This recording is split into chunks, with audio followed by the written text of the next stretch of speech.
Stick with me for the next 30 days and you're not going to be able to recognize your life or yourself, but in a good way. So today we're going to be focusing on frequency. And this is the most gorgeous topic ever, because once you realize that, you understand that you essentially don't have to really change much, but it's more so about tuning in. What the hell do I mean by that? So this whole topic of frequency, we all hear it. I was slightly intrigued, but it never really clicked till I was thinking about the aspect of the women and men dynamic, and when women say, I bring the whole table, I'm the whole table, and I just bring me, blah. And I started to investigate a little bit more, and I'm like, what? I mean, it's very true, it rings true, but what do we actually mean when we say that, right? And the answer is frequency. Every individual has their own specific frequency, and there are things that will amplify it and there are things that will dim it. And all you have to do, and all you really gotta do, is figure out what will help amplify or purify your frequency versus what's going to tune it out. Now, the interesting thing about frequency is if you try to replicate someone else's frequency, it will not work out. And even if it did work out, you will never ever reach your full potential, because you're trying to replicate someone else's unique design. But we can use other people's frequency as a mirror to get closer to who we are, or to distance ourselves from where we are.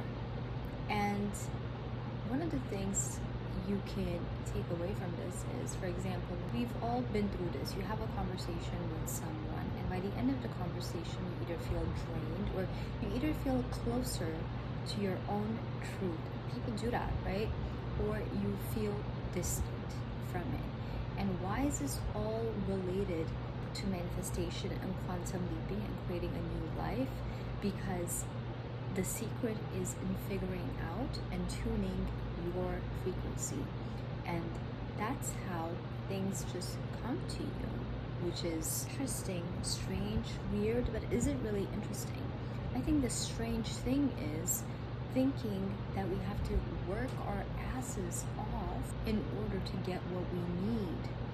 And the reality is the universe, I've talked about this in yesterday's video, the universe distances itself from struggle, right?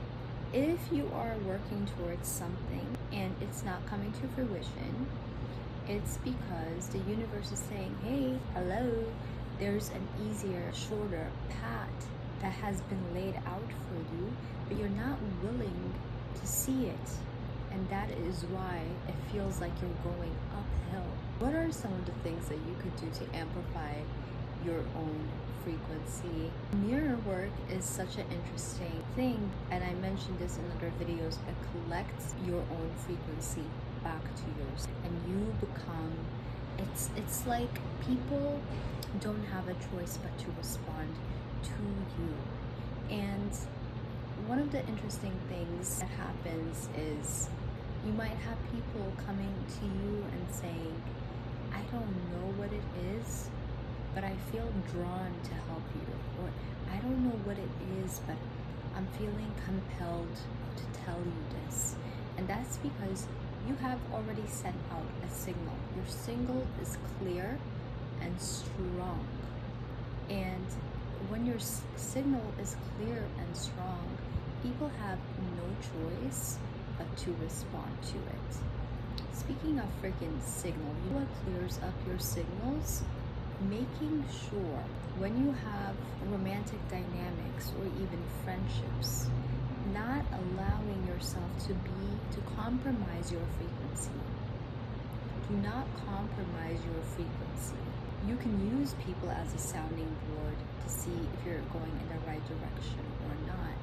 But compromising your frequency is compromising your compromising your essence, your soul, your purity about this? Well, how do I get closer to my own frequency? This feels like such a foreign topic. One thing that figuring out your own frequency is going to require is presence with, for example, if you are taking a sip of something, do I like this? How did this make me feel?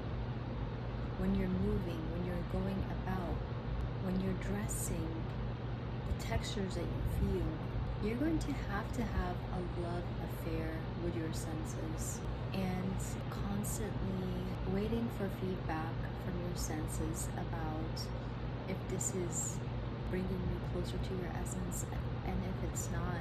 When you have a love affair with your senses, the whole world has no choice but to have a love affair, and it feels like witchcraft because it is. Witchcraft is energetic manipulation, right? And in order to manipulate energy, you have to sit with your own unique signature and understand everything about it. This is something that is so interesting. I don't know if you guys have experienced this, but there are days when I'm very much in tune and my whole environment looks different.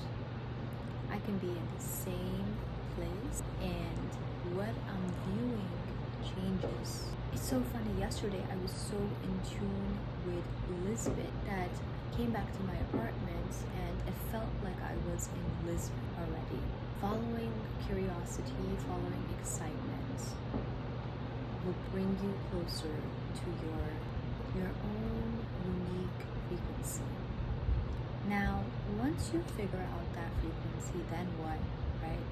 You maintain. The next step is maintaining that frequency that you feel, carrying that with you. When you oscillate from it, bringing yourself. I'm gonna have to mention this again and again in every video.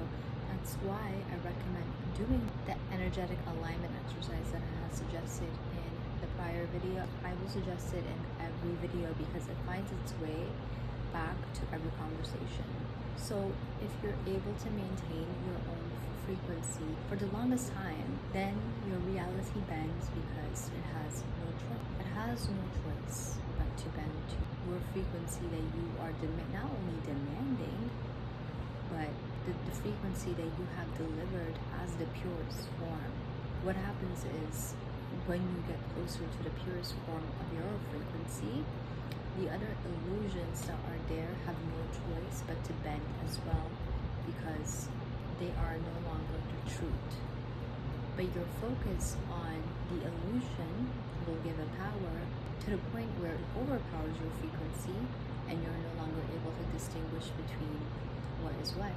Every day when you wake up, you have to understand that your only job is to bring yourself to the unique frequency that you have, bringing yourself back every day.